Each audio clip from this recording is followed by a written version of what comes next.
Oh. Shaggy. Who the fuck are you? You nothing. You nothing. You are nothing. And you will never be anything. Never. Colin. Anybody know who you are? You miserable, presumptuous, no talent. You obviously don't have the talent. And Mike, the Ape Man. You are everything that's gone wrong in this world. You are self-consumed, no talent, mediocre piece of shit. PTR Radio.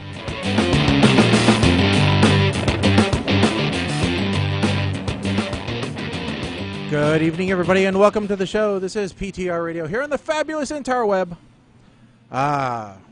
We probably got some new listeners tonight who are like, man, these guys are not very punctual. No. They say they're going to go on at 6 o'clock, and here it is almost 10 after, and they're still not on the air yet. You know, what the hell's going on? Well, you'll get used to it. You know, we got some things to do before the show, mostly sound checks. You know, a successful show would get these out of the way ahead of time. That's not us. Not us. Not us. No. We do them right before showtime. You know, absolutely the moment before showtime, and that's when we're going to do them. You know, and I know Mike loves it when I say this, but I rewired the studio. So, you know, actually, I went further than rewiring the studio, Mike. I rebuilt my computer. Oh, God. So, there's a good chance this isn't even broadcasting. You know, we could be just, you know, we could just be broadcasting to Area 51 right now. And that's it. Big Brother could be the only ones listening in. And that's it. You just never know. So, let's see. You know, ideally, you would be able to get in touch with the show via Twitter, Twitch, Facebook, or the YouTubes. But who knows whether that's actually accurate or not. You may be watching this just, you know, hopefully if there's no audio, you can read lips. No, we're live on Facebook, and there is audio. Wow. Most successful rewire of my career so far. So it's still early. Yes. Anything can go wrong and probably will. But I will tell you, we are already faring better than we have before, because at this point on a typical show, there would be a big flashing red sign at the bottom of my screen that says, CPU, help! What are you doing to me? Okay. And that's not there now. You know, now it says, hey, we could actually do a few more things. You might be able to open up Chrome if you felt like it. So, you know, I find that encouraging. Yeah, very nice. So, yeah, I finally upgraded. I was I upgraded to a for those of you that are geeky and interested in it, I upgraded to a 10850K. So 10 cores, 20 threads. And I did that because it's one of the better bang for the buck processors with an integrated graphics card. You know, since graphics cards are ridiculous right now. I mean, absolutely insane. And so, you know, hey, go eat. You're being paid to go eat. My dog.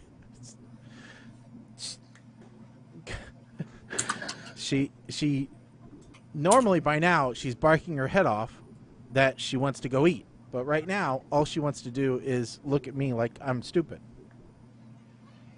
So, hold on one second. I'm going to get her out of here. You go, do you?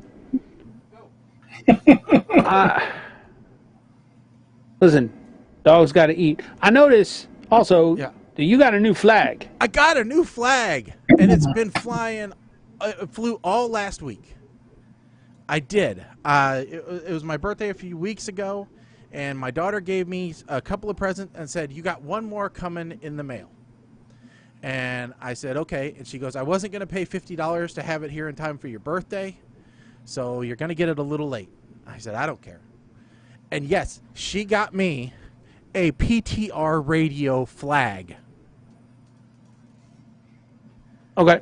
That I do not feel bad that is the flag you were flying. Yes, but I did get another flag. I haven't taken it out of the package yet, but I did. Oh. But I do have it. It's right here, and I believe this is another flag that possibly you sent me, Mike. But there was no card. Yes, I did. There was no card or no, from on it. But yes, that was the other half of the birthday gift that arrived late. Yes.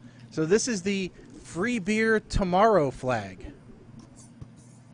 which is excellent. Yes, that will fly next week. That's how you get them to come back. Yeah. Because we always have free beer tomorrow. Yeah. But it's been great, though. I've been flying, like I said, I flew this last week, and I'm flying it again this week. And so on every conference call, everybody goes, hey, you got a new flag, but I don't know that flag.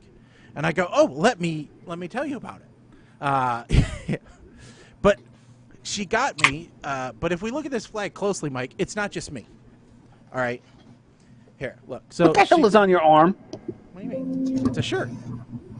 No. Backside of your forearm. On your left arm. Oh. That would be one of those sticky things that you take dust off of screens with before you put on a screen protector. Because I got my wife a new iPad, so I had to put a screen protector on it. But what's cool is, so it has Shaggy on this side. Actually, it has, here, let me tilt this up. It has 8-Man up here. What? And then down at the bottom, which you can't see because my trash can's hiding it, there's Colin down there. Well, look at that. So, yep, the whole show's represented. So, yep. That's pretty cool. She did a good job. So, I told my coworkers, I'm like, yeah, my daughter gets me.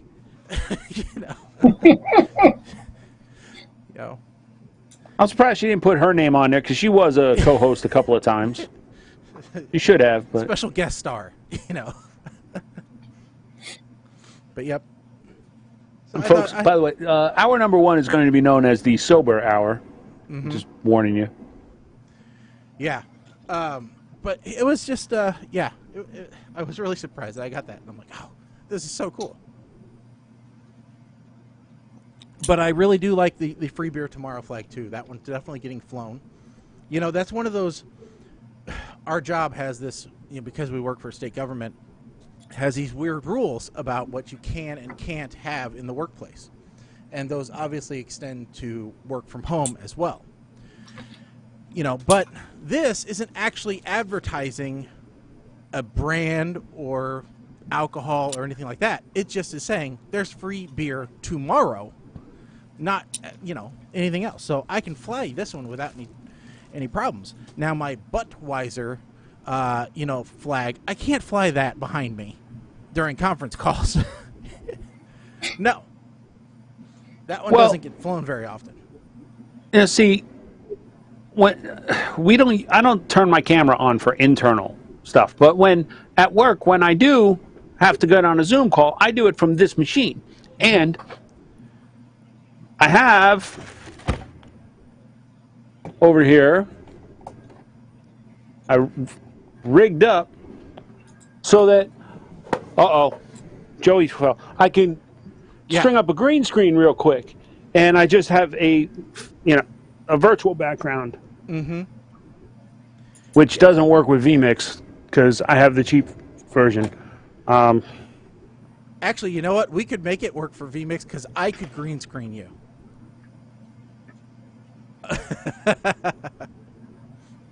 But yeah, Joey's wearing everything Chandler owns. One of yeah. the best episodes ever, next to Pivot.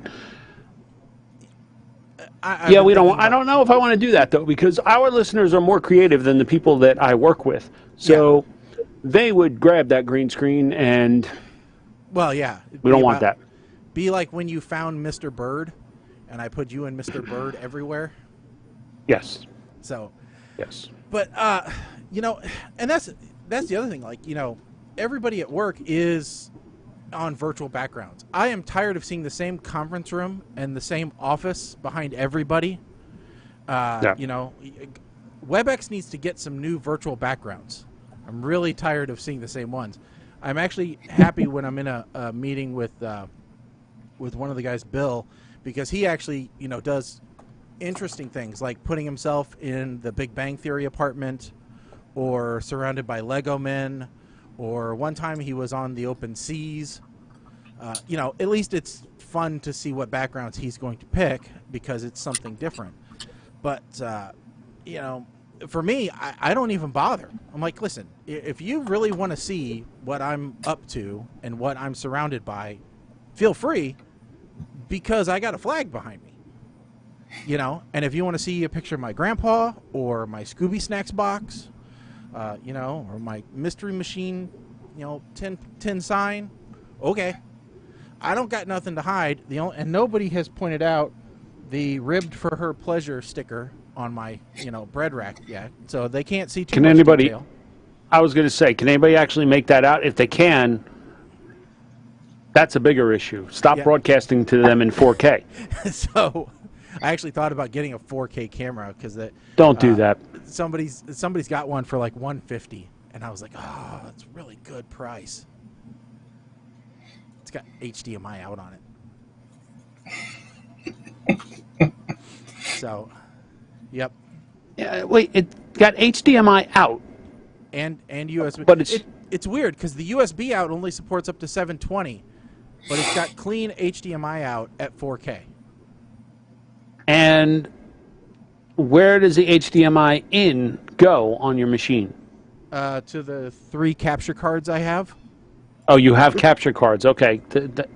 Of course you have capture cards. Yeah. What? Don't you have capture cards? Everybody needs capture cards. I don't have capture cards. You want me to send you some USB capture dongles? I got like 6 in the tub over there. No, I don't. No. You know. No use. No, if anything, listen, I have taken the stance of, and this is partially under the directive or given to me by Kim, is if it ain't broke, stop trying to fix it. Oh. Because I have literally returned enough networking gear to completely restock a Fry's location. Yeah. This is what, before the show we were talking about. Thank God for Kohl's drop-off for Amazon returns, because that I walk in with a shopping bag and show up at the Amazon place and like, okay, here are all the codes. 1, 2, 3. Just scan them all, because it's getting ridiculous. I'm getting my my Amazon list ready for Christmas, because everybody asks you what you want for Christmas all the time. You know, come like October, right? Cash. And well, I just point them to an Amazon Prime list now. I'm like, here, just and I put 10 gig networking stuff on it. I'm like, that's what I want. You want to buy me something? I need some SFP Plus cards. You know. Yep. Yeah. Hello to you too on Twitch. And if you remember us, you're one of a dozen. Yeah. So, yes, welcome to everybody who is new or returning to us. We have been around for more than 15 years. We've been doing this for a long time, and we haven't gotten any better.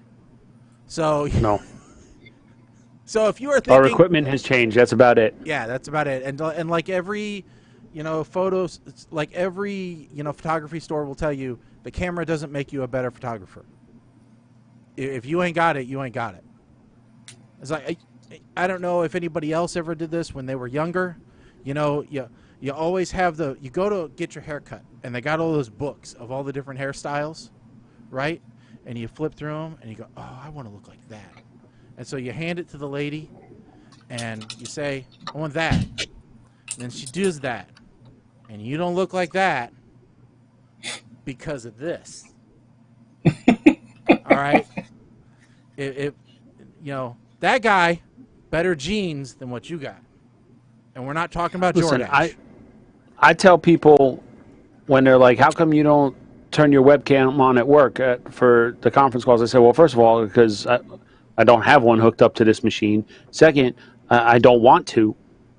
And third, I got a face for radio. So why would I want to broadcast that? I turn mine on all the time just because then nobody can say, well, how do we know if you're working? Because I'm a big proponent of I want to keep working from home. So they can never say, well, we think you're just out and about, you know, running errands or doing whatever and not putting in your time at work. No, damn it. You see me behind my desk at home. I'm always in the same place. I always have my camera on. You can take a look at me, check in on me. I don't care. I want to sit right here for the rest of my career until I retire. I don't want to go back into no damn crummy office. All right? Let me stay here. Yes, I have new news on that, by the way.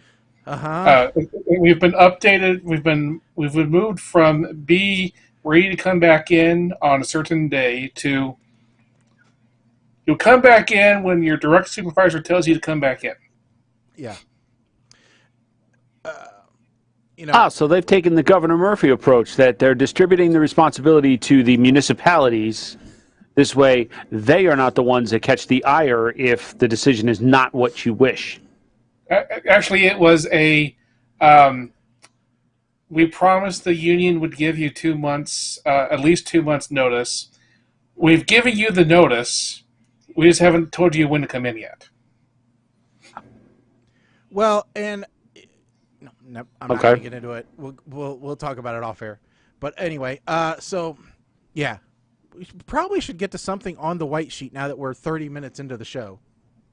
Well, before we do that, let me just, yes. For our listeners, I will give you the quick rundown of what is in my glass. Yeah. This is what we're referring to as the Butterstown Mule. It's not in copper. It's in glass. Mm-hmm. And what it is 3 ounces of tequila, which is the last of my Terramana in there, an ounce of fresh lime juice, an ounce of orange liqueur, an ounce of agave syrup, and it's topped off with lime-flavored ginger ale. Oh. Doesn't sound too Hence bad. why I said hour number 1 is going to be the sober hour. Hour number 2, by the time this is done, I may be speaking in tongues. I don't know. It's the not-so-sober hour. Well, I left, but I come back. I am taking it easy, not for any particular reason, other than I was just too busy diagnosing everything and getting everything to work to figure out a cocktail and get bar time ready to go. Well, looks like we have plenty to talk about anyway. So yeah. Yes. So one thing I want to discuss, which isn't on the white sheet, is so there's lots of problems happening right now over in the UK with comedians. So first off, one comedian, Sean Locke, died of cancer. And if you look at anything that's even remotely UK-based comedy, it's going to be full of clips of Sean Locke. And if you've seen lots of clips of Sean Locke on like Facebook or whatever, that's why. And then another one, another comedian named Sam Simmons, who's actually Australian, but he's in the UK. It sounds like he's having some bad times. He tried to kill himself. And he's getting help, and he wasn't successful, which is a good thing. So anyway, so I just wanted to cover that, just UK comedy news. That there's some stuff going on there. So here in the U.S., we haven't heard much of that, maybe. So no, I did hear about Sean. I did check to update the master record for the potential eventual return of the death pool. I don't know if it's ever coming back, but I'm keeping the database updated. And I figured somebody was going to have Sean Locke. I was surprised. No. Nobody had ever picked Ed Asner either, which also surprised me. Ed Asner just passed away a couple of days ago. Yeah. So yeah, there's been a lot of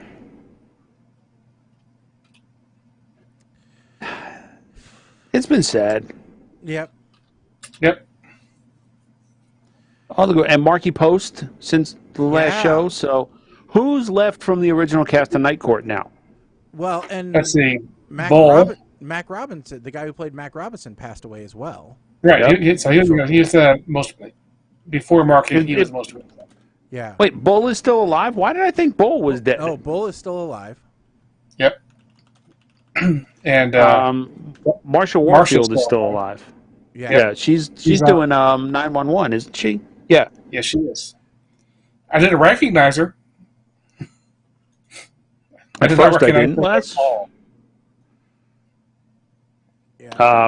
Yeah, it took me a minute, but and then John Larroquette, of course. Well, yeah. He's huddled up somewhere with Balky Bartokomous, just trying to hold on.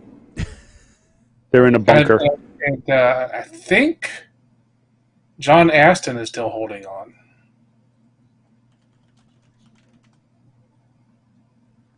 I don't think he's able to go on television, but... John Aston. Let's see. Is he? Yeah, he's 91 years old, but he's still kicking it. Yakov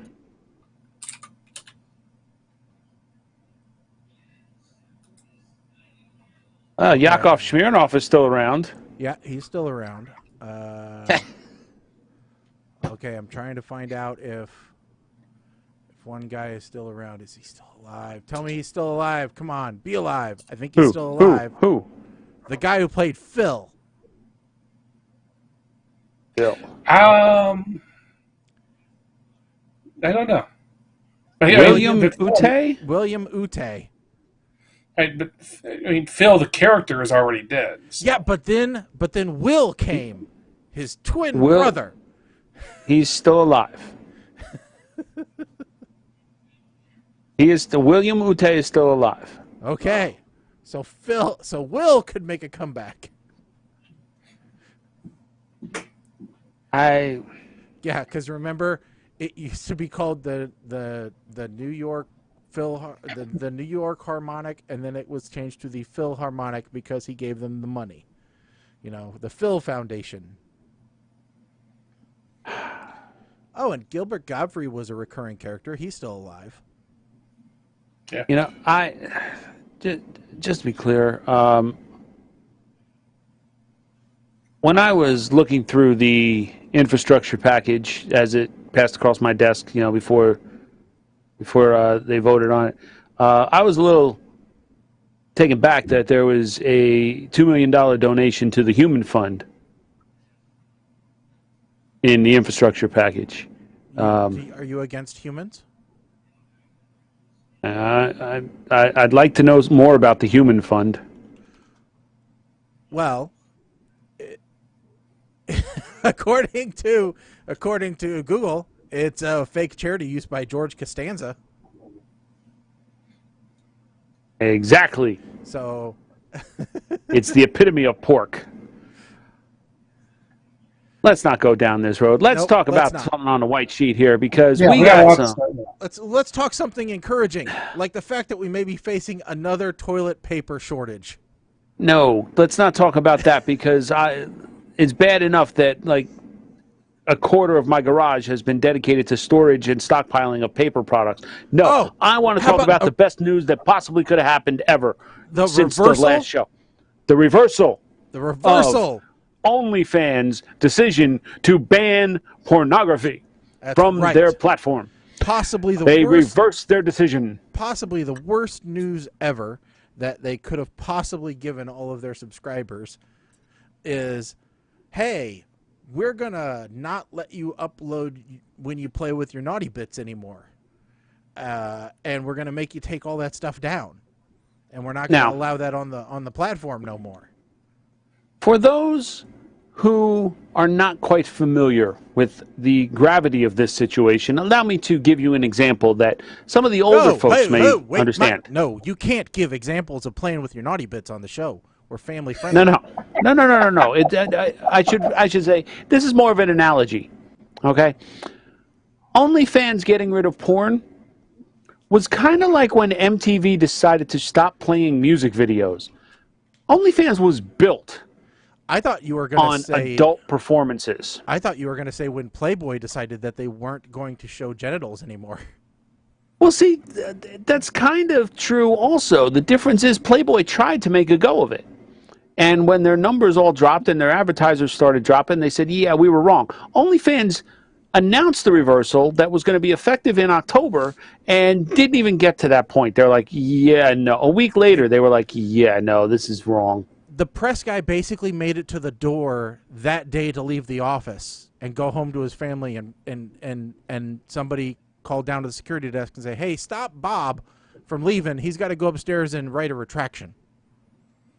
Pretty much. Yeah. You know, I think it's also we're doing this because the banks won't process the funds.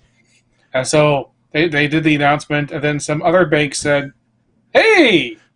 Wait a second. I got a perfect one for this. They went, boo-hoo, the banks won't take our money because they say it's the exploitation of poor people's problems. Wait, what?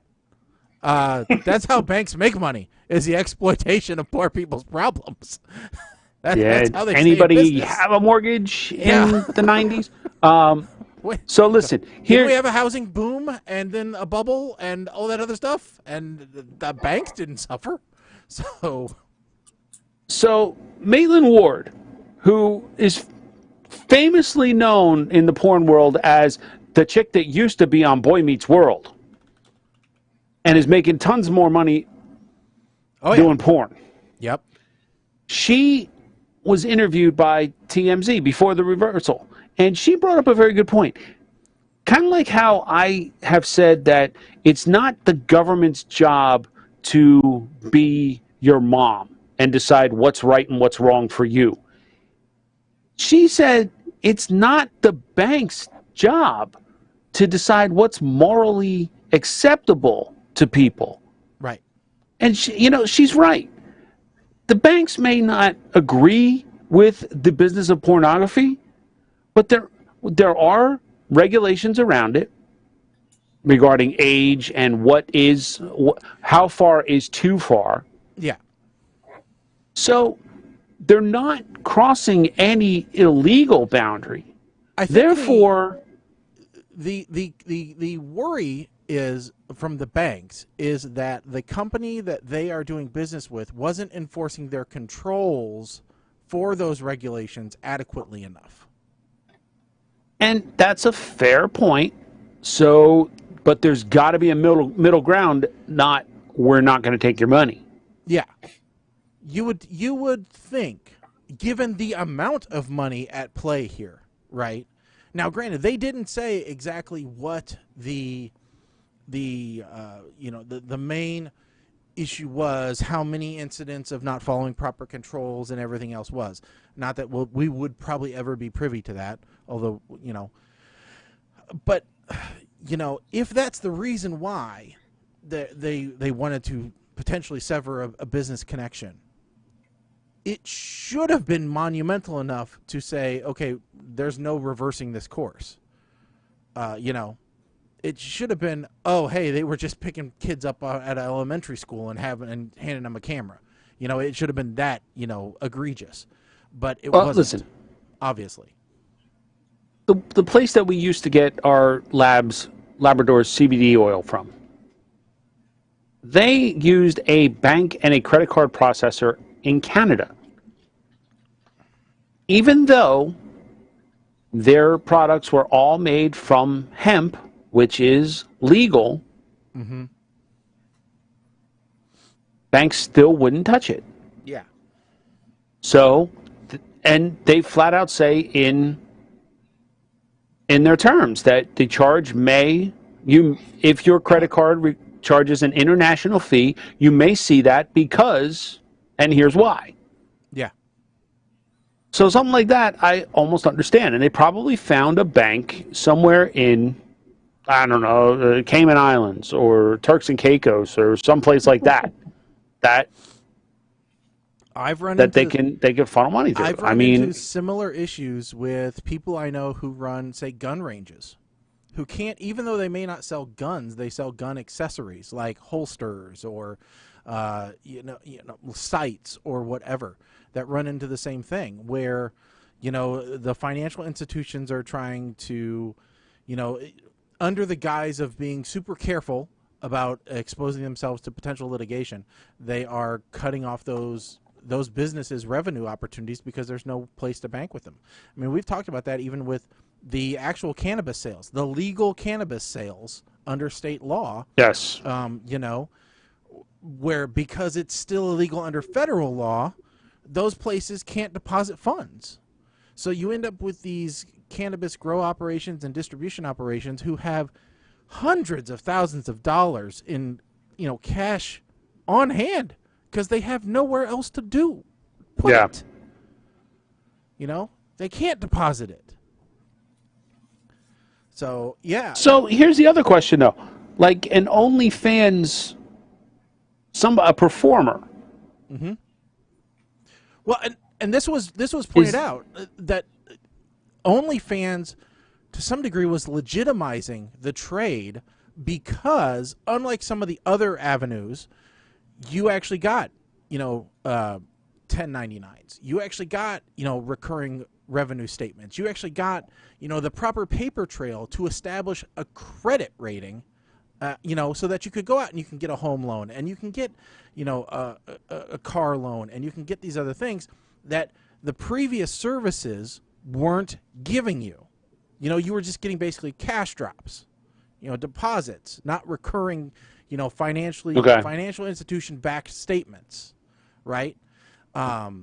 Because it was going through those international companies like you talked about, right? This was, hey, this is an American backed institution. We trust these people that you can show a business plan with this and, recurring regular income due to subscriber content. So it was giving these people an opportunity and a revenue stream, a steady revenue stream that a lot of these people didn't have before. So then when OnlyFans came out with this initial talk about, hey, we're going to yank this away from you, then everybody was like, okay, this is really like, it's like a business renting a office location and then the landlord coming in and saying, oh, next week you're out. Right. And, it really threw a lot of people for a loop. So, one, I'm glad that it was reversed. But two, just a lot of the creators on the site are now worried about, all right, well, this is a flip-flop back and forth. This could happen again at any time. What's my solid plan? Yeah. Right? And nobody has a good answer for them. And I think that was the other reason why they may have reversed course is they realized, really we're putting a lot of people out of work, legitimately. And guess what? If it happened 6 or 8 months ago, when there was still a decent amount of federal unemployment and other COVID-related benefits, maybe these folks could have transitioned. But they made this decision literally as all of these programs are starting to end. Colin's laughing. I don't think he thinks they would transition to unemployment benefits because they couldn't no anymore. Transition to another job. From I understand. Okay. Colin doesn't think that sex work to waitressing would necessarily equate. All right, so first of all, Colin's Colin's never been to a Hooters, obviously, because let me tell you something. You know, some of these workers on some of these girls on OnlyFans probably would make just as much in tips at Hooters. But like thinking, for example, like the teacher that quit her job because she was making more money on OnlyFans, or the nurse that did that. Well, what did she do? We talked about last week. Oh yeah, she was. Well, what about the mom who had the 3 kids in private school that she had to? They kicked them out of private religious school because she had her OnlyFans. But she made, and here's where your argument falls apart a little bit here, Mike, is that woman made $125,000 a month. Well, I don't know about you. I don't understand know of a job that pays that much. No. I get that. I'm not talking about the top earners. Like I'm not saying, you know, freaking bad baby, whatever, catch me outside, bitch. I'm not saying if she if her OnlyFans got shut down, she'd be struggling. Obviously not. Right. I'm talking about the ones who were just getting by. You know, this was the extra income that was helping them keep the lights on and what have you. Those are folks that they would be able to go out and find a job. Yeah. Okay. That this was extra income for them. I'm not saying everybody, but what I'm saying, what I was trying to say was, instead of being completely cut off from income, because all of, you know, if any of them were smart enough to set up like a corporation so that the 1099 came to the corporation, then technically they could have applied for payroll protection loans if OnlyFans shut down, which. Or some other, the corporation could have filed for something. That's what I'm saying. But all of those programs, all the pandemic-related programs are drying up. Murphy announced today that September 4th, that's it. No more extra unemployment benefits in New Jersey. Yeah. And I think pretty much all of the states said the same thing. That extra $300 a week, gone. So you don't have that income supplement that makes people say, oh, well, I have time to figure this out. This was everything ending at the same time. Yeah. That's the point that I was kind of trying to make. That. Yeah, and it's just I don't feel so much for the teacher who decided to quit her job and go on OnlyFans because she was making more money, or the nurse who decided to quit. Well, her situation is a little different because she wanted to continue being a nurse. That was stupid on her employer's side. But you know, no, it's the people. It's the women who, you know, were on the street. You know, actually in the sex work industry, and have managed to get out of that and just work from their home. And basically just posting pictures or whatever up and you know, making a living that way, that I think would have been a disaster for those people. So that's why it was good to see it getting reversed. Yeah, and they did make the point of, you've got these women who were working in strip clubs, you know, who, you know, the strip clubs, you know, that's personal contact, and you know, it was risky during COVID, still remains risky. And, you know, now this gives them the opportunity to do it in a different manner, in a, honestly, a safer, better manner. And so, you know, but still make the same amount, if not more, because you don't have a middleman of the strip club management in the way. So, you know. And it's safer. I mean, you're in your locked house all by your, you know, you're not in a club with drunk morons. Yeah, there's no champagne room. There's, you know. Yep. But hey, there's no sex in the champagne room. Nope. So I don't know. Am I glad that they reversed the ruling? Yes.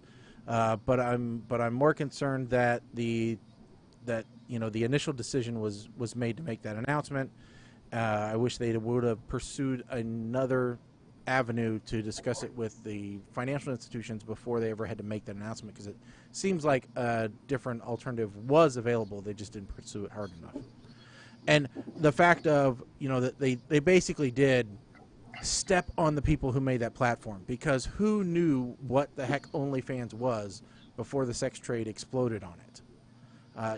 OnlyFans was built by that genre. Let's just be serious about it. It was. Yeah. Like many things, sex sells, and it created and propelled that platform.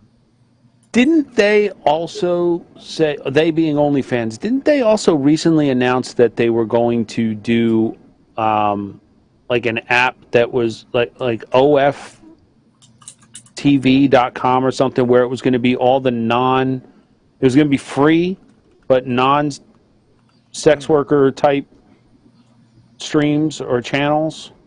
And I thought that it was going to be ad supported. So I'm wondering if, am I imagining this, or did I just give them the way to bring in more revenue without even realizing it? There is an OnlyFans TV channel for the Roku. It's a new subscription-based channel with access to media and entertainment from creators of all kinds. There is also start your free trial to watch OnlyFans, selling sexy and other popular TV shows and movies, including from Hulu. Naked. There's also an OnlyFans. Oh God, boy, you put in OnlyFans TV and you get a lot of stuff. So there is Naked Bakers TV on OnlyFans. I guess if you want to watch your favorite desserts being made while someone's nude. But yeah, there is an OnlyFans TV channel that gets 1.6 out of 5 stars on Roku. So not something I would necessarily tell you to. Okay, yeah, you know what? It's probably getting that much because people downloaded OnlyFans and was like, "Oh man, how come I can't watch the boobies on this, man?" Yeah. I didn't read the terms of service, and ain't no boobies on this. There wasn't supposed to be, you fool. Yeah. Meanwhile, if you are interested in Naked Bakers TV, it's only $15 a month.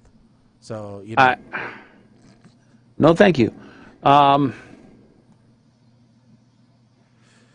So you actually posted up that apparently there's still going to be new rules that they can't. Well, this was before the reversal. No. Oh, yeah, it was. Okay. Yeah. All right. Before the reversal, they had some clarification because they just said no sexually explicit content when they first came out with the rule. And the question's like, but they still would allow nudity. And I'm like, wait a second. Those two things are typically put together.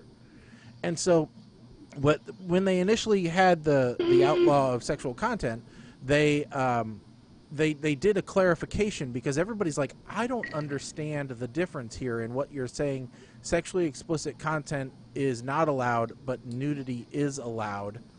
What's up? And so they basically said, okay, you can take a picture of you in your birthday suit, and you can take a picture of you in lingerie, and you can take a picture of you doing regular activities nude, but you can't take a picture of you playing Fun Dip or anything else, that is a sex act.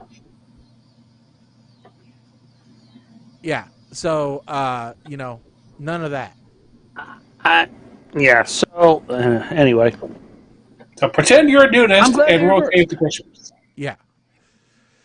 So, now, I still haven't been able to find it out, but let's go on to something else that is also we didn't know was happening and somehow got canceled television-wise this time. Did anyone know that there was a reboot scheduled for Punky Brewster? Yes.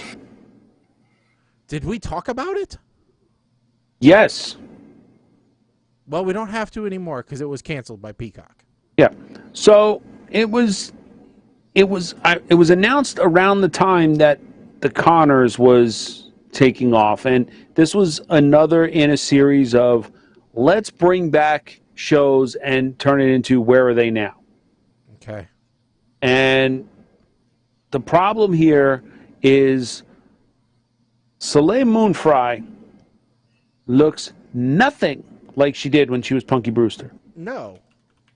So I think people just didn't relate. Now, the other issue here is that it was on Peacock. So this was the first one of this kind. Well, no, that's not true because the Saved by the Bell reboot. But Saved by the Bell also ran a lot longer and was in syndication compared to Punky Brewster. So a lot more people were familiar with Saved by the Bell. I was going to say that this is the first one that I know of that was streaming only, right?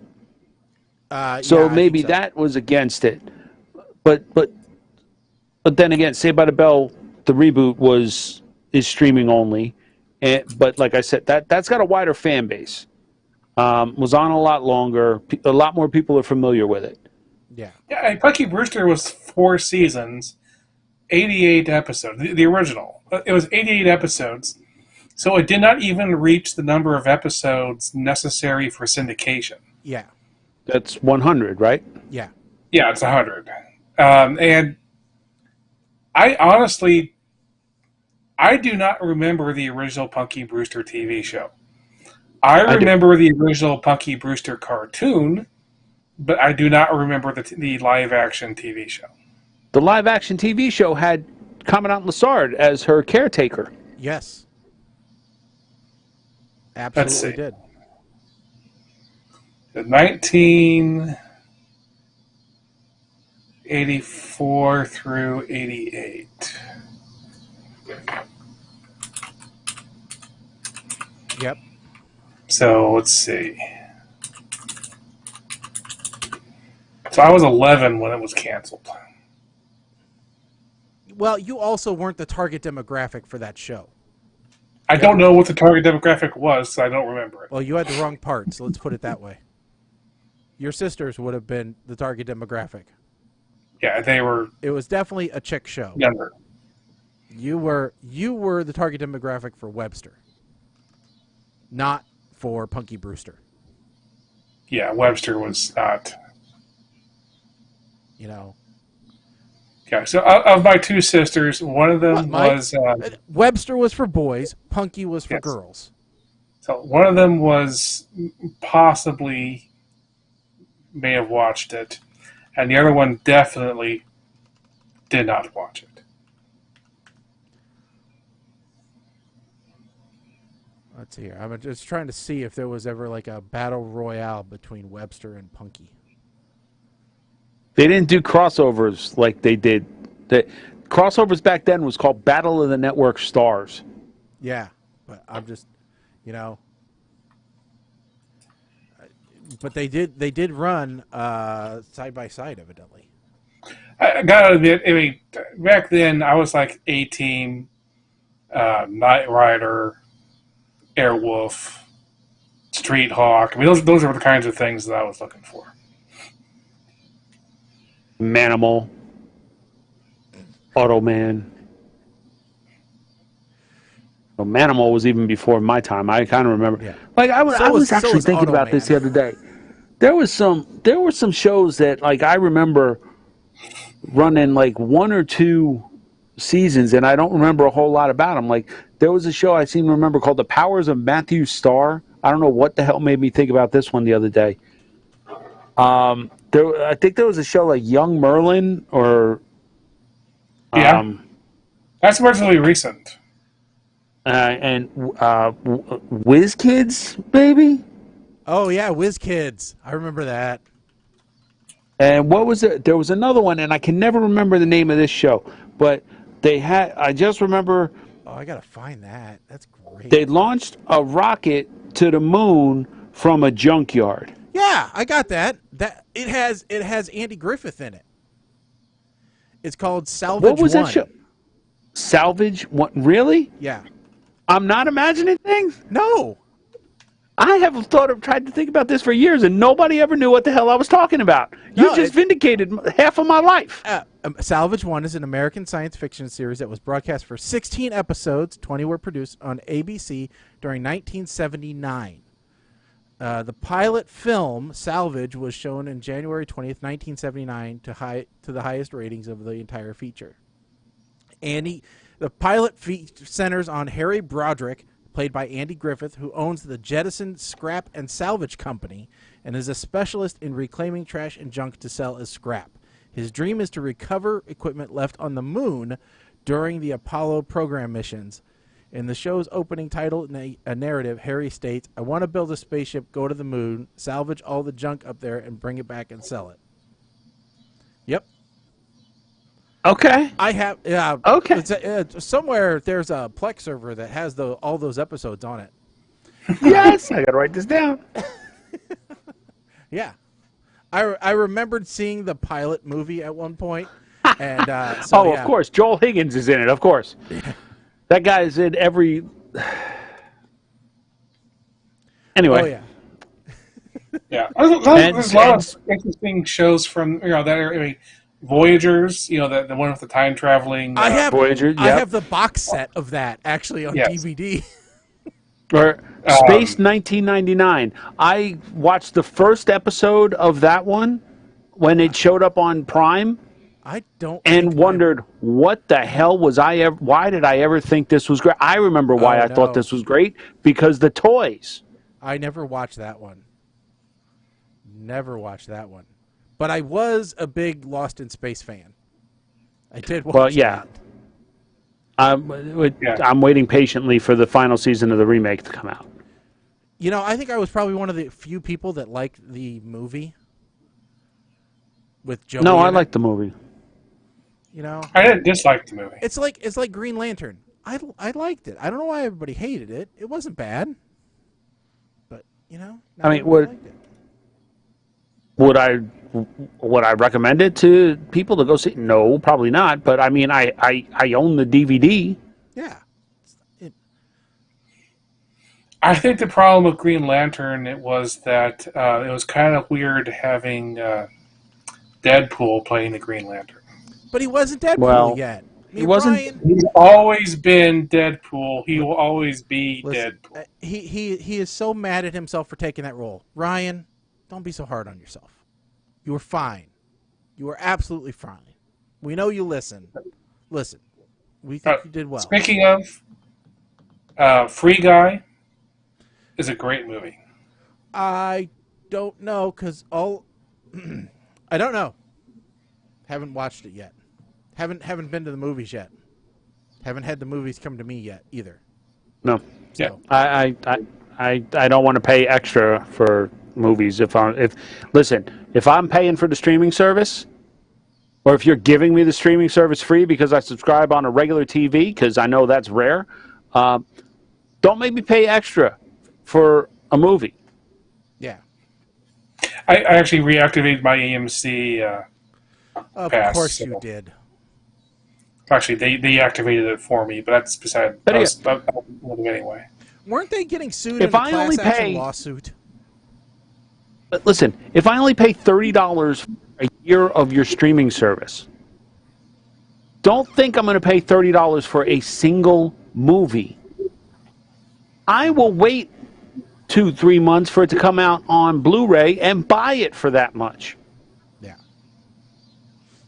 $30 for a movie, right? I mean, in IMAX around here, I'm talking about the premiere access. Yeah. On I Disney don't Plus. do that. No, that's stupid. I don't do that. No. Oh. Now, Mike, another news article that I posted that will get you just as riled up as the cost of premium. I know where you're going to go. You're not planning on going on any cruises soon. I haven't been planning on going on a cruise. Last time I wanted to go on a cruise here, picture it, Sicily, 1945. Mm-hmm. Okay? That's the last time I wanted to go on a cruise. Okay. Well, you're not going to want to go on them anymore. They're not going to Damn right I'm not. To desire. First to of go all, on they're floating Petri dishes now. Second of all, they're still floating Petri dishes. And Carnival Cruise Lines. Yeah, listen, I ain't going to go. Okay, so I got two views on this. Carnival is only going to serve bacon at the buffets on alternating days because there's a shortage of bacon. So I got two views on this. First of all, that just means I ain't going to eat breakfast. I'm going to drink my breakfast every other day. Because, the bars better be open. That's all I got to say about that one. No, this whole bacon shortage thing is really starting to concern me here. I got to figure out how to make my own bacon. Number two... Well, you got to get some pigs. As long as they're not trying to pass off something else as bacon. Like, don't let me go to the buffet thinking, yeah, here we go. What the hell is it? What is this? I heard vegan bacon? What is this? Smoked carrots? No. What is it? Turkey bacon? No. What is this? Tofu? No. I heard of another imposter bacon. Another imposter bacon, Mike. I've heard of beef bacon before. Now, that's some good stuff. No, this is different. This is even worse. Mushroom bacon. Fight me. It's portobello mushroom bacon. Fight me. I heard that. You want to throw down? You want to throw down? On a Food Seriously? Network Try show. and put that on my plate. If it ain't pork, don't call it bacon on my plate, okay? It's the only pass I'm going to give you, I'll give turkey bacon a pass. I'll give turkey bacon a pass because it has turkey in its name. Okay? I'll give it a pass. It was the original Pretender. What's next? Cauliflower bacon? I just looked up. Oh, you really want to see me blow my top? Cauliflower? Well, good for you. They just have cauliflower with bacon in it. They didn't actually go to make bacon out of cauliflower yet. It's bad enough that they try and screw up mashed potatoes with cauliflower. I'm the one going on a cruise in December. Bring your own bacon. It's Royal Caribbean, not Carnival. Well, and Colin, you are more of a foodie than I am, right? Yes. To me, breakfast is bacon, eggs, maybe pancakes. It usually is. That's all I need. You know? Sometimes if I'm feeling adventurous, I'll do eggs Benedict. But that's very rare. So I just saw some exciting new news. Coming There is to no Disney bacon shortage. Plus. No. This is not exciting. One of Go the ahead. greatest Disney movies of all time is getting a revival on Disney Plus. With the return of the Rocketeer. Oh, I don't know that I'd call it the best Disney movie of all time. It's one of the best Disney superhero movies of all time. We all had some different. How do you go from talking about bacon to a Disney movie? Mike, And I found another faking bacon. Not just kidding. Rice paper faking bacon. what? Rice paper bacon. You got a link for this? Yeah, I do. Because I have a theory about this now. This might actually be a game changer. Let me see something here. This could very well be a game changer, and I'm going to tell you why in a second. Okay, let's see. Vegan rice paper bacon. Now, see, it's okay, it's fried rice paper. That's the problem. The fact that it's fried screws me up. And I'll tell you why. Kim, when we order sushi, Kim is not a fan of traditional nori, which, for those who don't know, is seaweed. So she gets hers, instead of nori, she gets it with either soy paper or rice paper, depending on where we order from. Now, if they had rice paper that tasted like bacon, I might be convinced to switch over and not get traditional nori when I get my sushi. But because this is what? Coconut Why do bacon. vegans always have to have pink hair? Coconut bacon? How the hell do you make coconut into bacon? Zucchini You bacon? put the no. See, and this is where I get mad at all of these people. Bacon is Not everything can the be name bacon. of a pork product. Okay? Turkey bacon pushed the line. By saying, oh, well, this is don't sizzle pork, sizzle lean. Yeah, okay. They didn't even say that they were bacon. All right? You cook it the same way as bacon. It sizzles the same way. It's not pork. There you go. Sizzle lean. But calling stuff bacon is pork. This is all. No, stop. I hate people.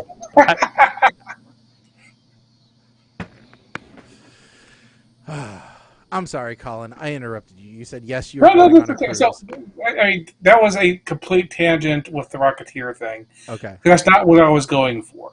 But we started off with silly things happening with travel. Okay. Yes. So what I was looking up was today, new annual passes were released for Walt Disney World, Yeah. and Okay.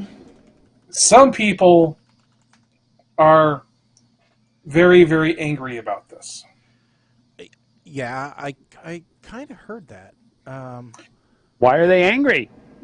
Well, for a DVC member, someone who bought into the Disney Vacation Club, if they had the top of the line annual pass, an annual pass that has they go to Disney World every day, including Christmas Day, and they had the water parks and the picture package, and they had absolutely everything. Okay, that was $999.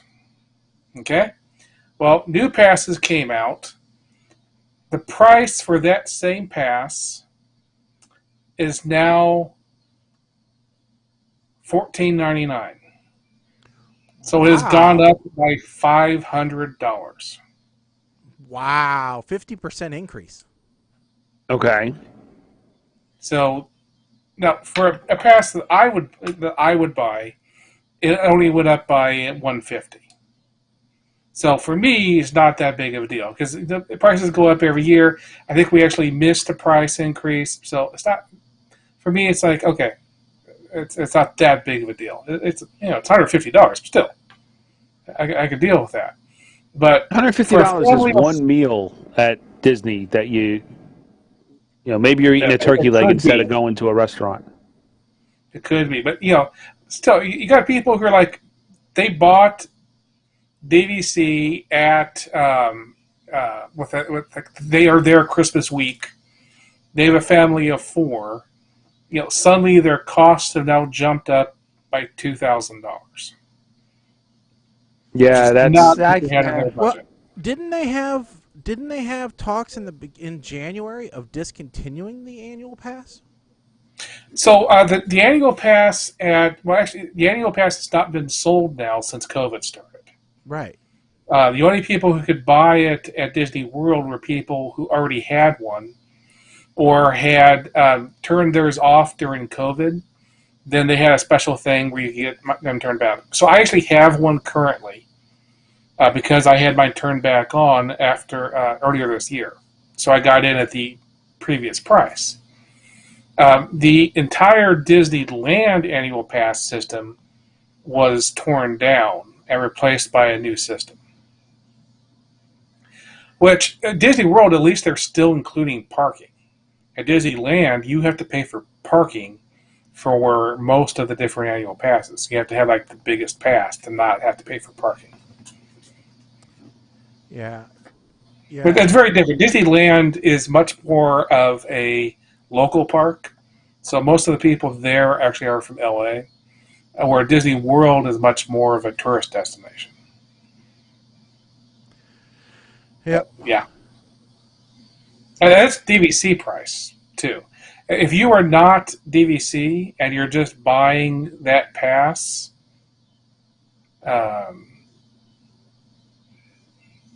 yeah. Anyway, I look at those high level prices and I'm like, Do you really, really want to be at Disney World on Christmas Day? Because I think that's pretty stupid myself.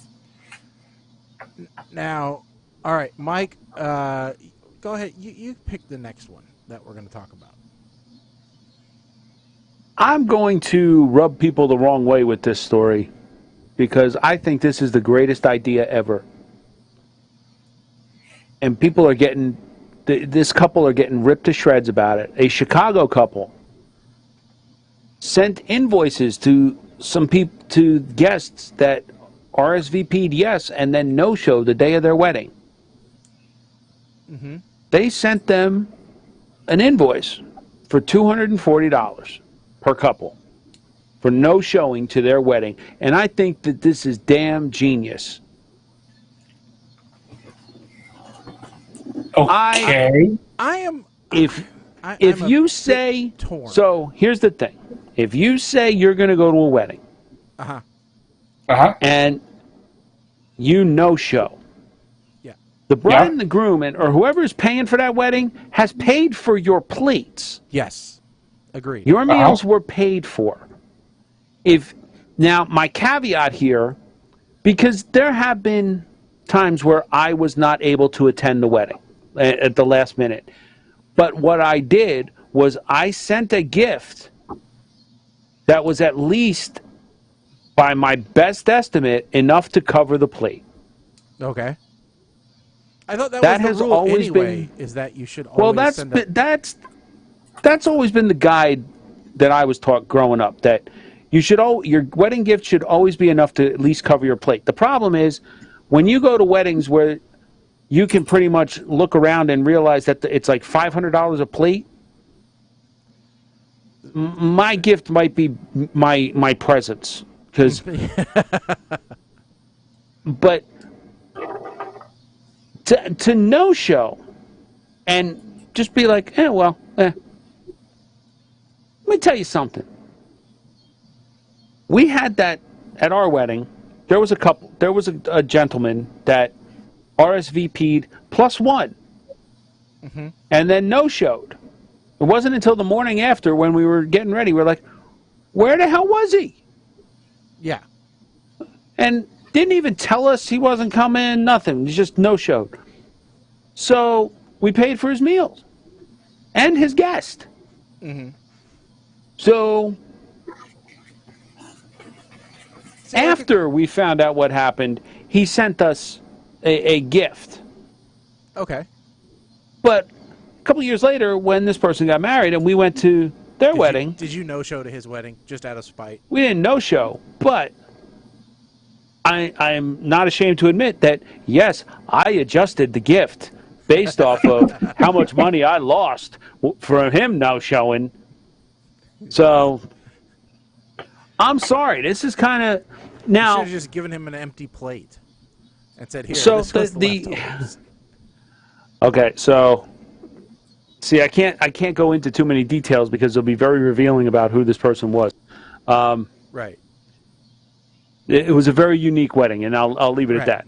Yeah. Now, like I said, some of these weddings that I've been to in my lifetime, one of them was my cousin's. And I'm not ashamed to admit it. I was young. I was 21, maybe 22, if that. And his wedding was at someplace in New York on the Hudson, and the estate that used to belong to Mark Twain. The cocktail hour had better food than 99% of the wedding receptions I've been to. And it was an absolute, you could tell.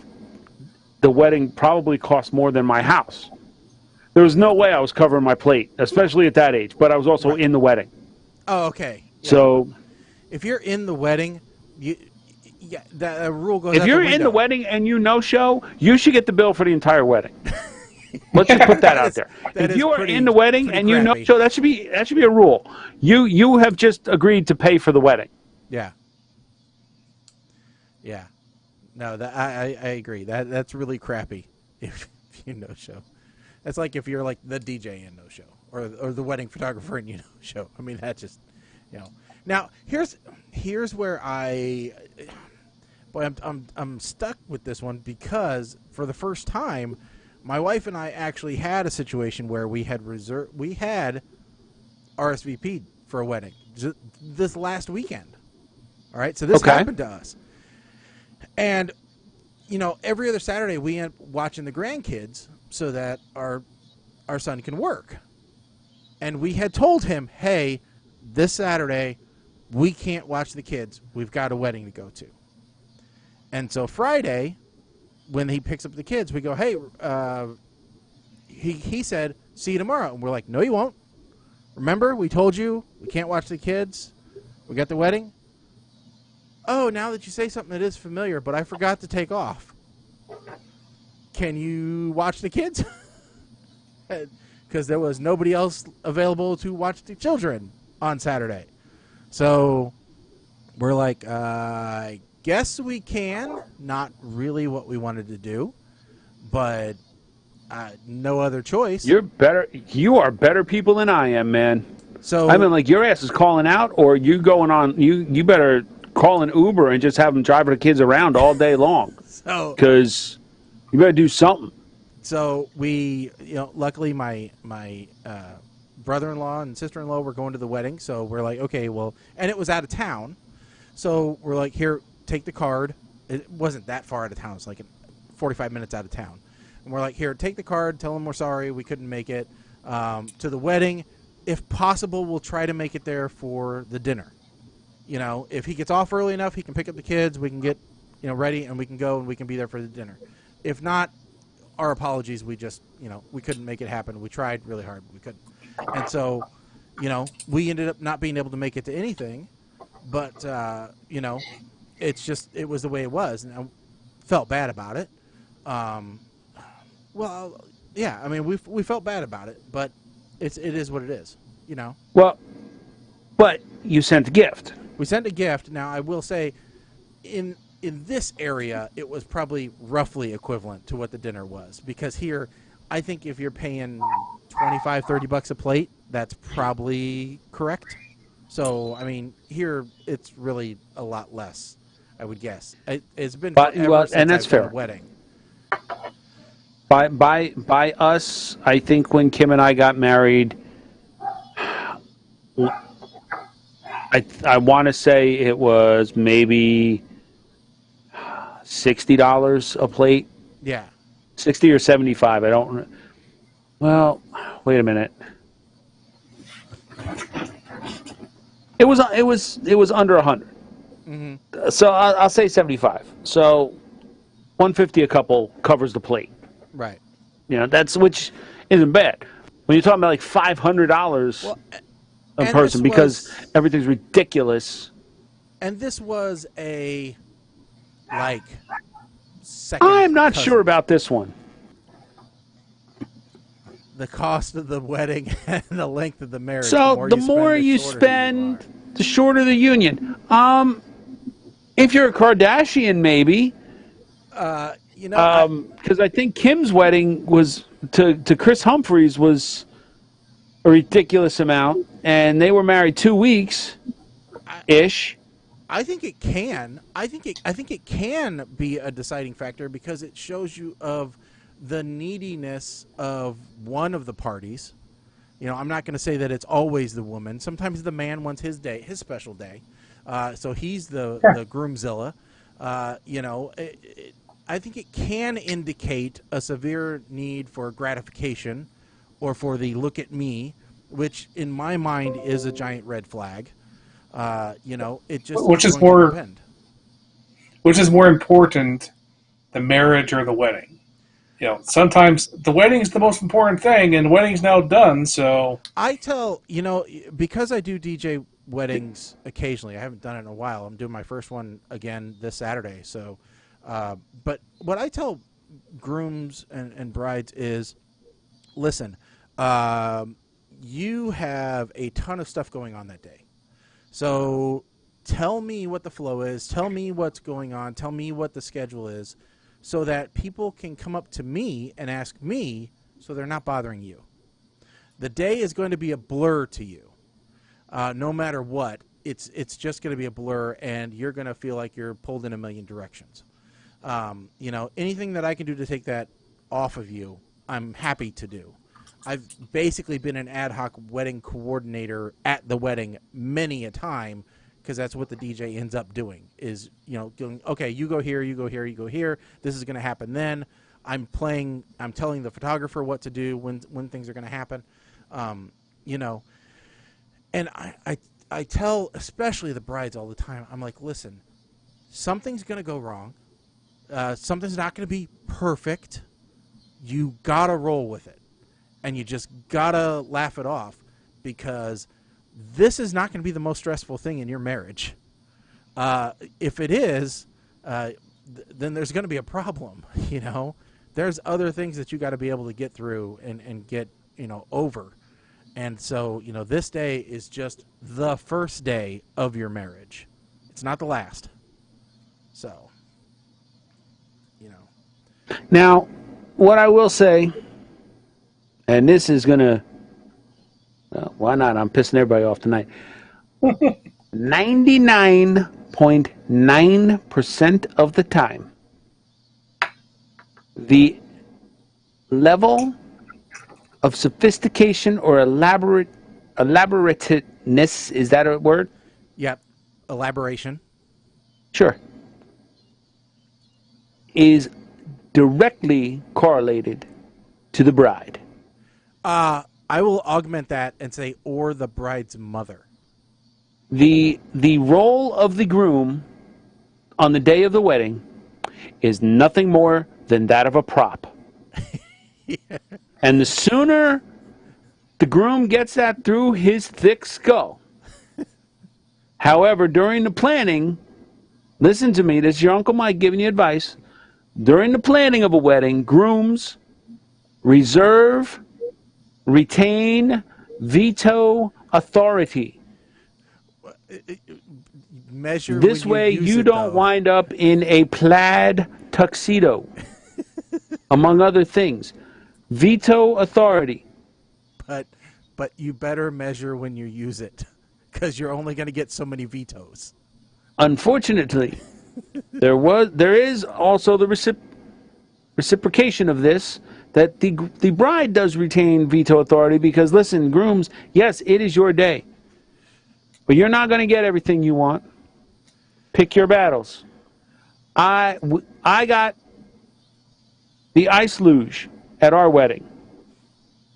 I did not get the wrestling belt replica cummerbunds to go with our tuxedos. Oh, and Mrs. Y'all are 8-Man, laughing you about made the this. right decision. Y'all are laughing about this. I fought tooth and nail. Make sure she's not going to bust in on me. I fought hard from day one about that. I was going to wear the heavyweight championship belt. My best man was going to wear the intercontinental belt. And my two ushers were going to wear the tag team belt. Oh, jeez. And no, I got the ultimate veto on that one, basically saying, you can do it, but I ain't showing up. Oh, that's no. That's You can the do other it, thing but that I that got sounds like an activity for the bachelor party. The other thing I did get a win on, sort of, was I got fried pickles as an appetizer during the cocktail hour. So, yep, that's right.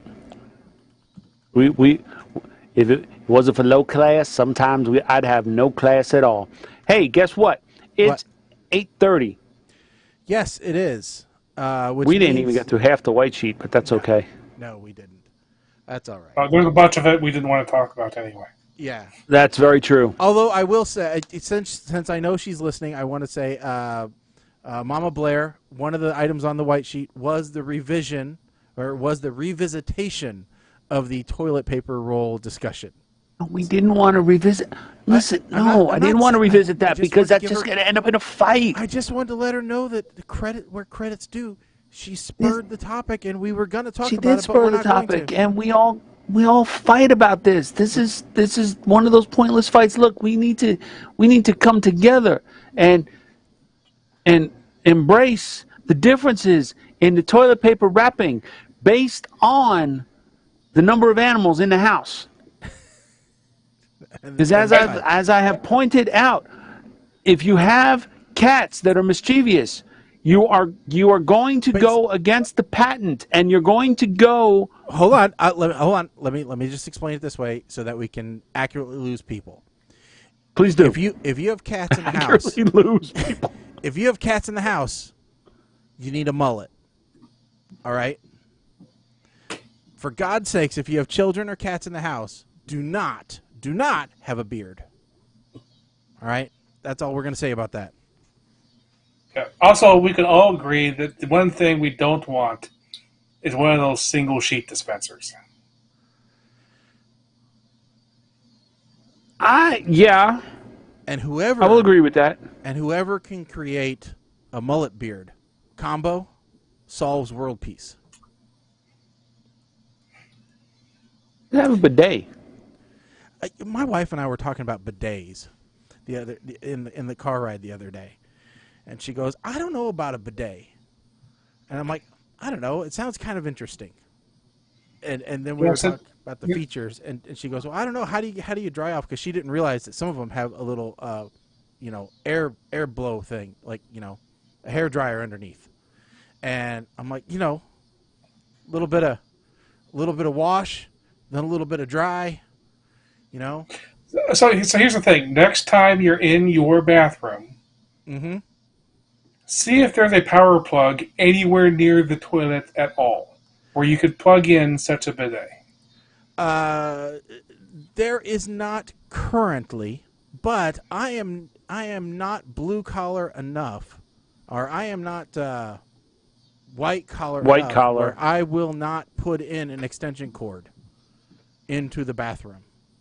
I got a hair dryer. I would love to see you bent over. I would. That would be redneck. A redneck bidet is a spray bottle and a hair dryer. That's what it is. Spray bottle, nothing. Redneck bidet is a super soaker. The hose from like the kitchen sink, the sprayer, like one of those old school ones. It's just hooked up via a hose barb. Just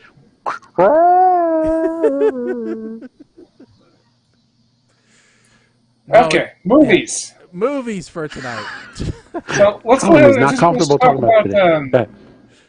Let's go ahead and talk about Suicide Squad. That's not one of the two movies, but yes, we've now all seen it. Yeah, so we did kind of watch 3 movies for this week. So we got the Suicide Squad, which is the latest gun movie to come out, and I'll tell you what. Overall, I thought it was It was just I wasn't terribly impressed. I really kind of got tired of the film style. I liked the movie. I disliked without trying to say it without spoiling it, I disliked the Scream type advertising that they did for the movie. Mm-hmm. They even went so far as to have interviews with the Drew Barrymore type characters without revealing what was going to happen. And I got a little tired of King Shark. I'm not going to lie. I got a little turned. Yeah. I enjoyed everything with Harley, and I especially enjoyed everything with Polka Dot Man. Yeah, all in all, I wasn't disappointed with the movie. It had just as many plot holes or questions as the original Suicide Squad, or pretty much any other DC movie at this point. But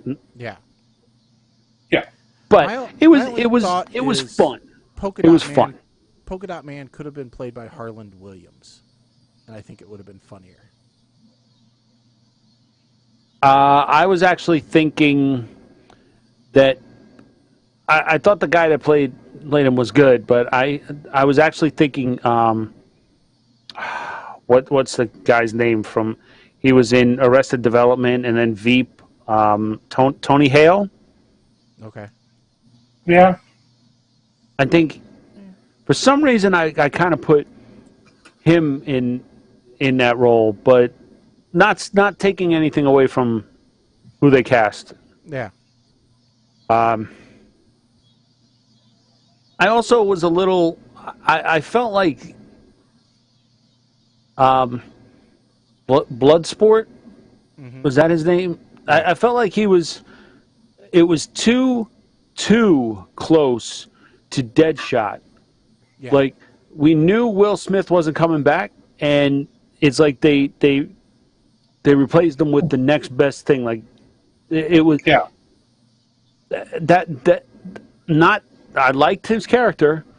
I watched the scene with him and his daughter swearing at each other for a minute and a half straight. I laughed my ass off at it for some strange reason, and I was sober. Mm-hmm. But I thought it was hysterical. I thought I thought Idris Elba was great in the movie. I just feel like it was too close to too close of a character. Yeah. Right. But at the same time, it's like I preferred him over Will Smith in the first one. So true. But I also don't like the fact that one of the characters is already getting a spin-off. Well, and okay, so it was the same guy, right? The Mm-hmm. same intelligence officer, leader guy. Yes. Flag. Yeah. Flag. Yeah. Yeah. He was in both movies. Mm-hmm. Right. Yeah. So I take it he's not going to be in any more movies. Who knows? Well, maybe. Who knows? I was trying to possible. figure out the timing of this movie and when it took place, or is it just a different one? I was trying to figure out. No, it took place before, after? It took place after. After. It took place after. Okay. So I did find out there is a deleted scene that explains why he got screwed, basically. I also read that because he looks a lot more jacked in this one than he was in the last that's what I was getting at. That when they announced this, he started hitting the gym hard and packed on a ton of muscle so that he would be like the buff guy. And then they went and cast John Cena. Yeah. So he was like, he got upstaged on his physique. He looked John Cena, by the way, it's like if you can't get The Rock in your movie, get John Cena. Get John Cena. That's what's going on now. It's ridiculous. It was kind of funny because after I watched this, then I went upstairs and the wife and I were looking for a movie, and I'm like, let's watch Playing with Fire. We haven't watched that in a while. That's that family-friendly movie that we reviewed. Oh yeah, about yeah, the three yeah. kids. Okay. And John Cena's a smoke jumper. So, yeah. So anyway, so that's our kind of review of that. No official scores. It just is a movie we saw. Yeah. Yeah, we just want to talk about it because why not? Yeah. Everybody's watching it right now, so what the hell. Yep. Okay, so the two movies we were watching for tonight are Redneck Roots and I can't remember. What was the name of the other one? It was Love, Wedding, Repeat. Yeah, Love, Wedding, Repeat. That fun one. So, all right. So let's just go ahead and get Love, Wedding, Repeat out of the way. I don't think there's any reason to delay it. Mike, do you think there's any reason to delay it? No. Okay, so Colin, we'll let you go first. Okay. And I will find the thing since I keep forgetting that my buttons don't work. All right, that's fine. Colin, You don't have to do the button. Colin, go. Okay. That's fine. So, Love, Wedding, Repeat. When we first saw this, we thought it was another one of those Groundhog Day type wedding movies because there's another one of those that we've seen a while back. It turned out this was more like a Clue wedding movie. So, if you ever seen the movie Clue, at the end, it goes through 3 different possible endings of the movie.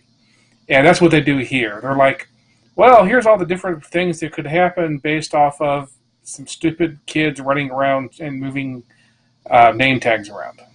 And it's like, okay.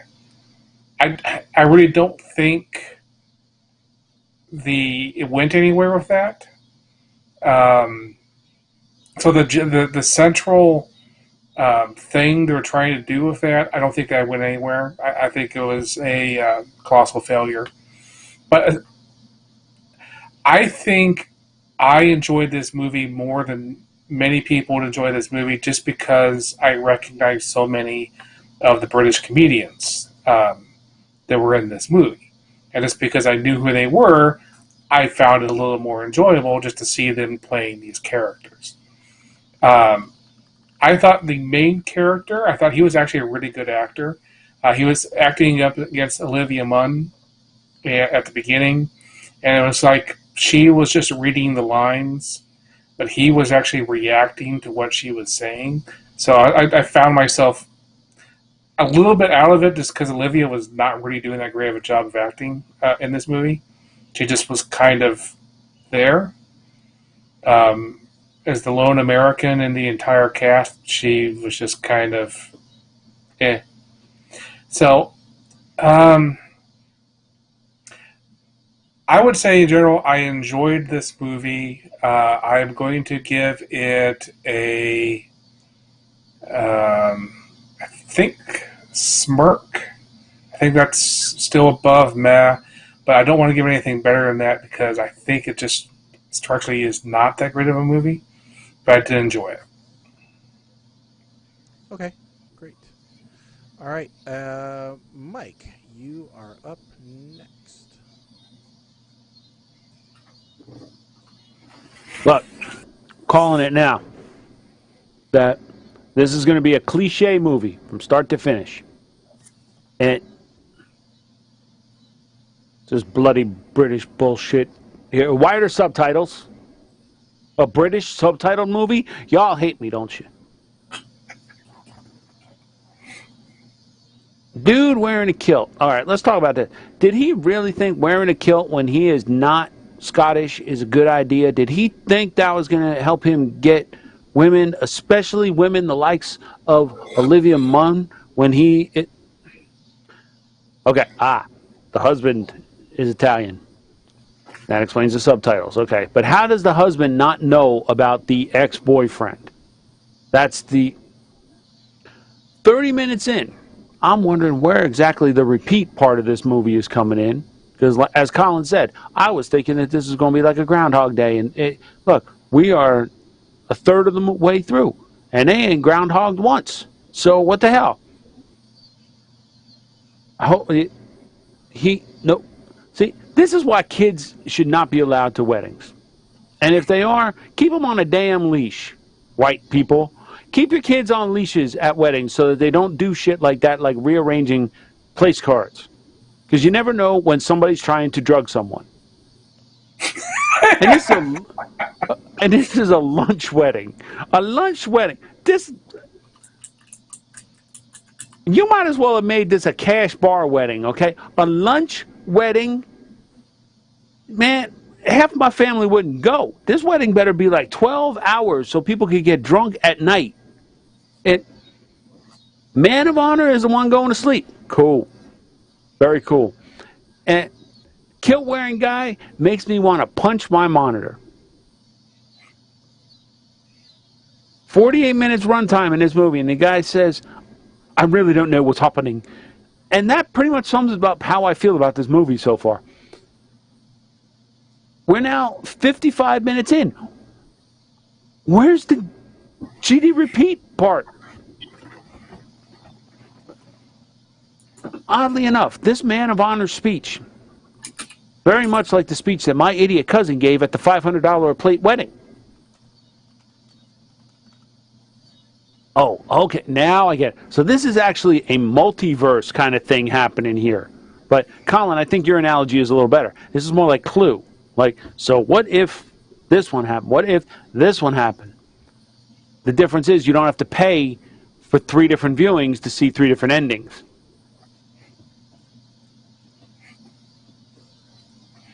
now we get towards the end, and I realize that the bride is actually like a dollar store Karen Gillan here. Gillan, Nebula. And how the hell did Olivia Munn get talked into this movie? Peter Nikes. I don't know. I had an easier time following Noises Off than this movie, or following Inception or Tenet, for God's sakes. Took me a week and a half to figure out what actually was going on in Tenet. I watched it 17 times. I'm still not 100% sure. I'm just going to go meh on this, because I'm still trying to process what the point was about this movie. Seriously, can one of you guys are smarter than me. Can you please explain Tenet? No. I can explain Tenet, but I can't explain this movie. I can just explain that the kilt-wearing guy is Tim Key, who is a British comedian that I like. And many of the other characters are British comedians that I like. And well, I recognize Aisling B. Yeah, I recognize her from Big Fat Quiz of the Year. Yes. All right. So I think the other guys have summed it up pretty well. This movie is desperately trying to be 4 Weddings and a Funeral. It's got kind of a wacky cast of characters. It's definitely full of randomness, tiresome tropes, and it's just odd, right? And to me, the weirdest thing of all is this dollar store Hugh Grant. All right, don't try to be somebody you're not. We've already tried that. Get Drew Barrymore, get Hugh Grant in there if you want to have those characters. This is not the movie to try and. So, I mean, really, if you're looking for 4 Weddings and a Funeral, or if you're looking for, that classic 90s, British comedy, then find a classic 90s British comedy. This isn't one of those romanticized evening, watches, because it does have all this multiverse, Clue-ish feeling to it. It's confusing, it's bizarre, it's 90 minutes worth of frustration if you just want a simple, plain movie.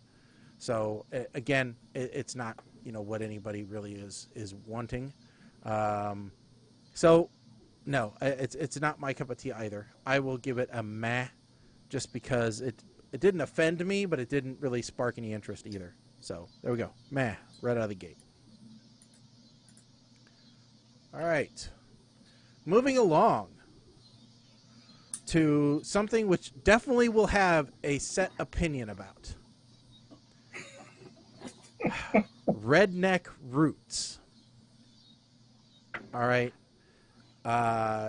So we'll go in the same order, because I am very interested to hear what everyone thinks about this. I think that we could have a cobbler situation, potentially.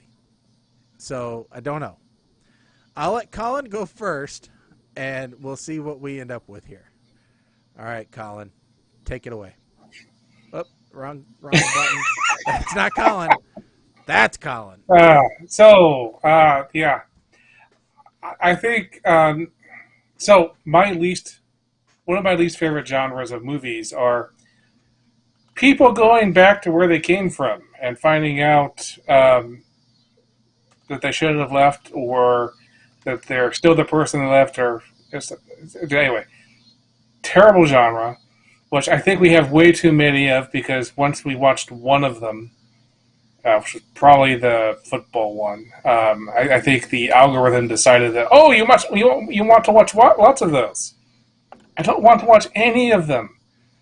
At least, the description of this movie made it sound like she was going back home for a high school reunion or something. Said it was just her sister's graduation from her high school class. And that wasn't quite as bad as the usual reunion stories.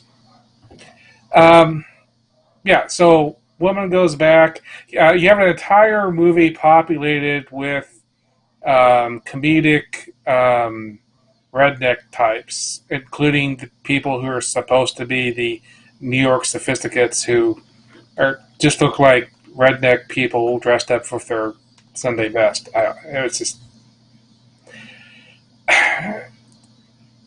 okay.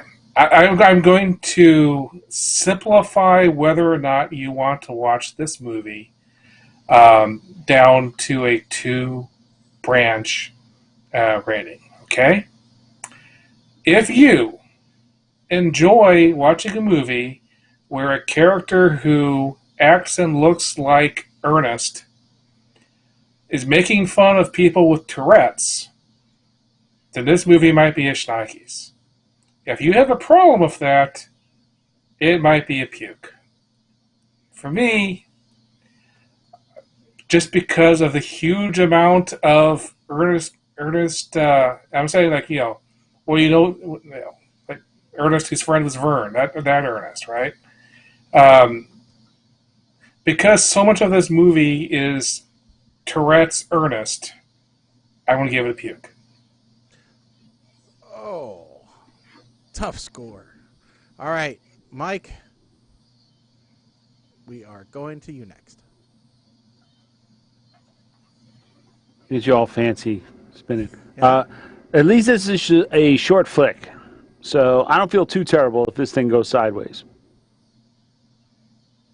Wait a second. Why is the first scene a song at church? Is this a musical? Is this the doubleheader Mike Piss Off Mike feature? No. Okay. Didn't anyone teach these damn rednecks some respect? You take your hat off when you're in church, people. Come on now. And here we are. We're dealing with the live-action dollar store King of the Hill gang talking about the experimental wine cooler or beer chiller built from an old cooler from the consignment store and an old lawnmower engine. Now we get a scene talking about the great Kaka debating and what the hell kind of bus driver dresses like a hooker. Jive talk for crackers. What in the absolute... Ain't it cute when couples have matching convertibles? Here's the answer. Nope. At what point did these two in the jail cell realize they'd talk about the same girl? And, showed her picture. Here we go. Fight. Awesome. Now we best friends. Wonderful. Racist, redneck bullshit thinking that the cabbie is a terrorist. They serve apple pie moonshine. That's the first good thing I've seen in this movie. Is that they actually have apple pie moonshine. Here's the epitome of redneckery right here. They got a graduating class from high school. 2. And the graduation party starts as soon as all of the guests move their folding chairs off of the gymnasium floor. Look, I'm not going to elaborate on this as much as Colin. Look,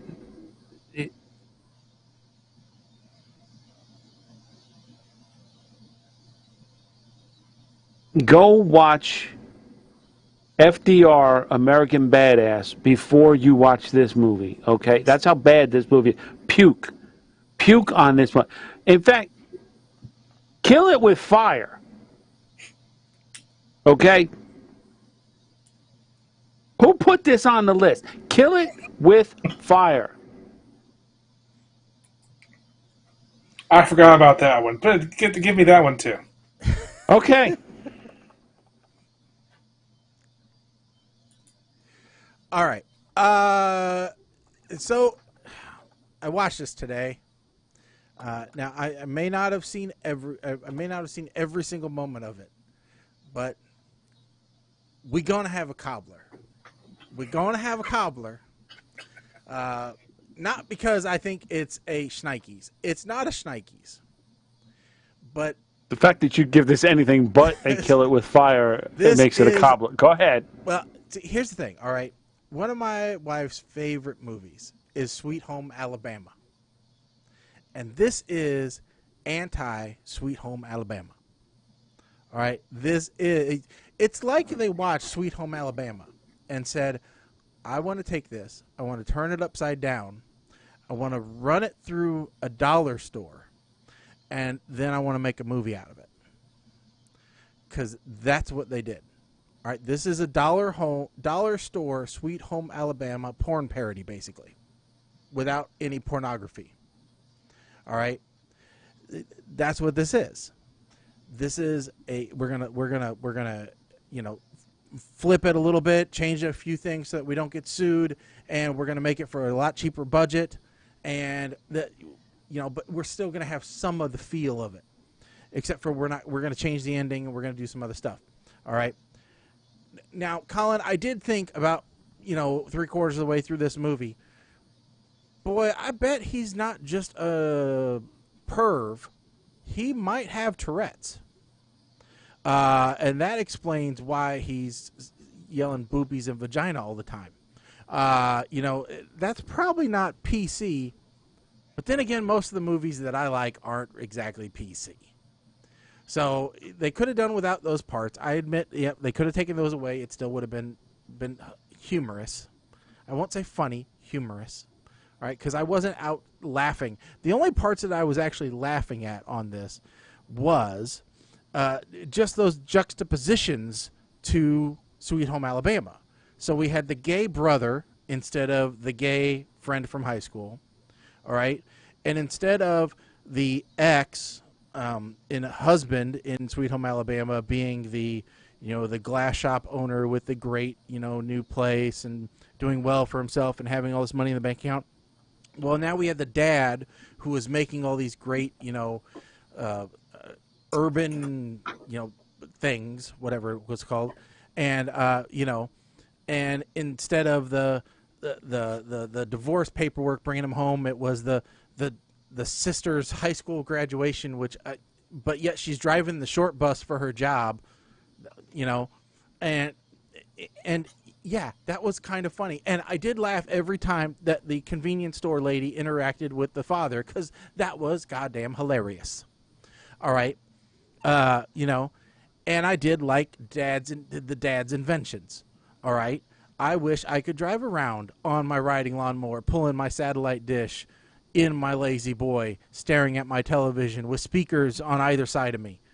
I would probably run over more things, but I'd be more comfortable. So, yes, I thought it was funny. I know my wife would hate it, and she would never watch it.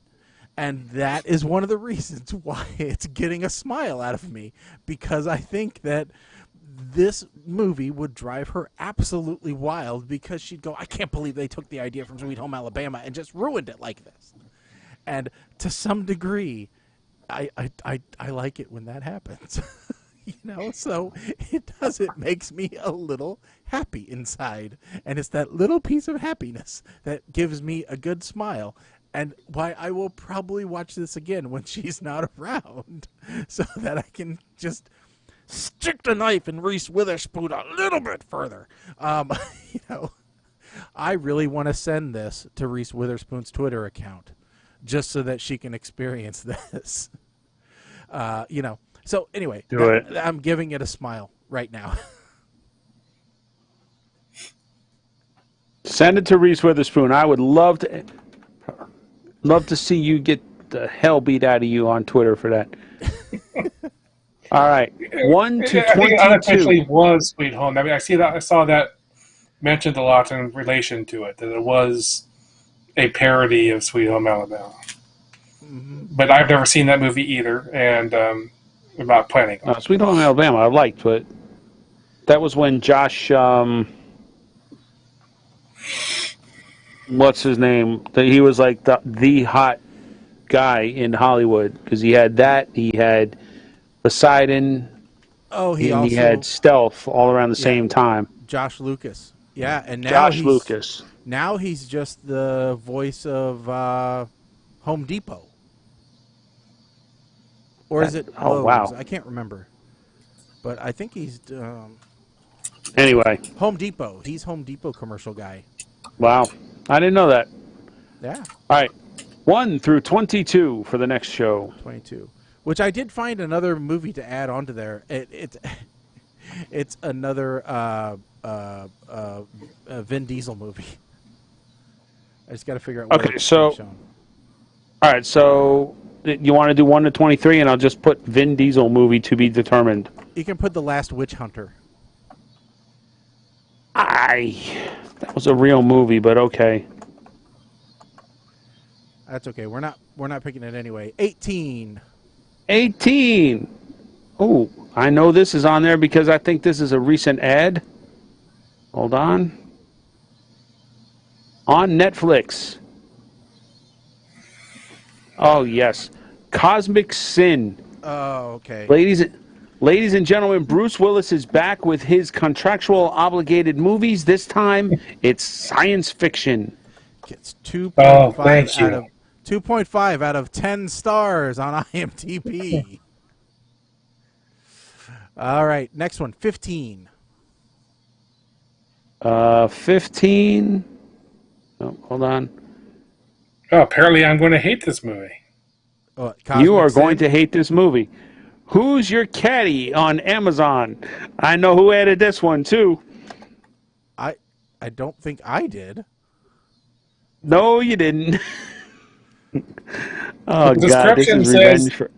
Caddyshack meets barbershop, Colin will hate, parentheses, not colon. Parentheses, Colin will hate.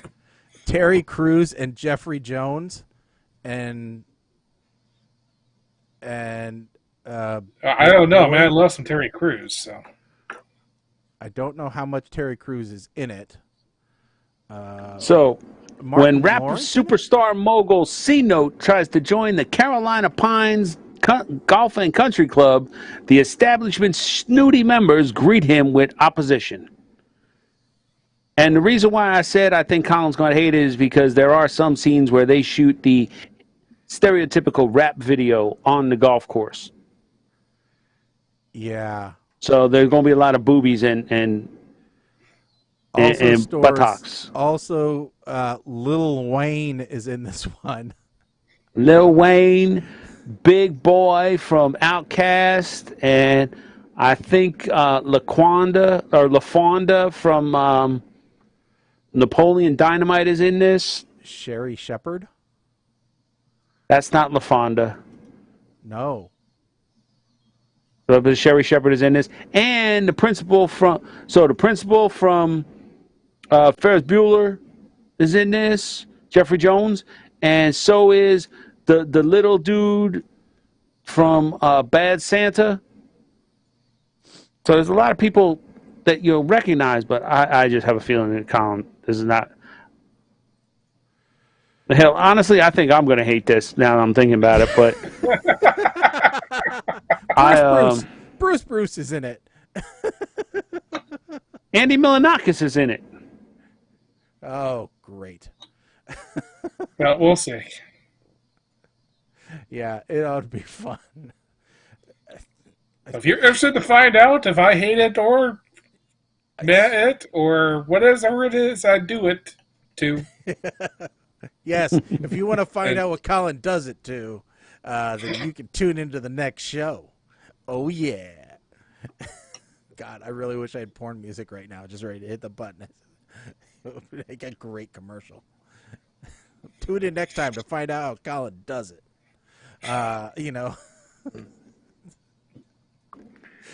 Hint, it's with a CPAP machine at night. Anyway. Covers 2/3 of the show. Yeah. Oh, all right, folks. That is going to wrap it up, I think, for tonight. And as soon as I get this working again, then life will be great.